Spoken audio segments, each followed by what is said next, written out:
नमस्कार प्रिय मित्रों, आज आपको मैं बताने वाला हूँ कि आपका प्रेम विवाह जो है वो होगा या फिर आपका जो आप जिससे प्रेम करते हैं उससे आपका विवाह नहीं होगा या किसी और से होगा, तो उसके लिए आप कैसे पता कर सकते हैं। तो सर्वप्रथम यदि आपके हाथ के जो जिस हाथ में आपकी या आप जैसे पुरुष हैं तो आपका जो राइट हैंड है वो, और आप अगर स्त्री है तो आपका जो लेफ्ट हैंड है उसकी आपको विवाह रेखा जो है वो आपको देखनी चाहिए। या फिर आप किसी कंडीशन में आप सिर्फ अपने जो राइट हैंड है उसी की रेखा आप देखें। तो उसके लिए सर्वप्रथम आपको यह जानना चाहिए कि आपकी प्रेम की जो गहराई है उसके लक्षण कितने हैं, यानी कि आपका प्रेम कितना प्रबल है, या फिर आप अपने जो साथी है उससे आप कितना प्रेम करते हैं।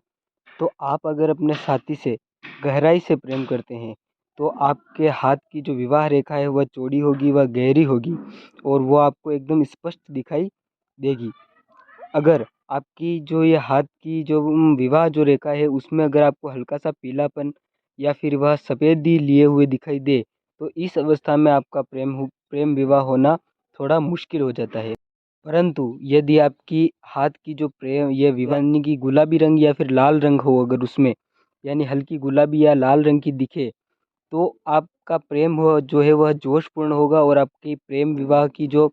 स्थिति है वो प्रबल हो जाएगी। आप प्रेम विवाह आपका उसमें हो सकता है। उसके बाद दूसरा जो है फ्रेंड्स, वो आपके हाथ की जो ये रेखाएँ है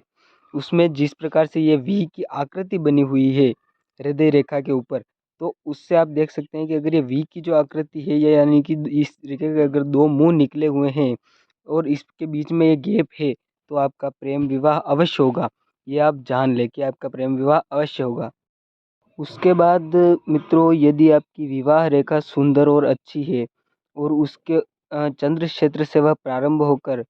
कोई प्रभाव रेखा यानी कि भाग्य रेखा से आकर मिल जाए, तो आपका प्रेम न करने की स्थिति में भी धनिक कुल में विवाह होगा। और चंद्र क्षेत्र से कोई भी रेखा आकर यदि भाग्य रेखा में मिलती हो, तो अपने संबंधियों के अतिरिक्त किसी बाहरी व्यक्ति की सहायता से आपके भाग्य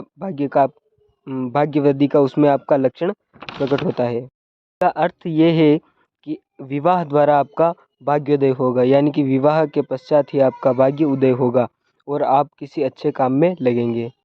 एक तथ्य यह भी है कि यदि चंद्र रेखा से कोई रेखा प्रारंभ होकर कुछ दूर तक सीधी जाए और फिर मुड़कर भाग्य रेखा से योग करे, तो प्रेम के कारण नहीं किंतु किसी अस्थायी प्रभाव के कारण मनुष्य विवाह करता है।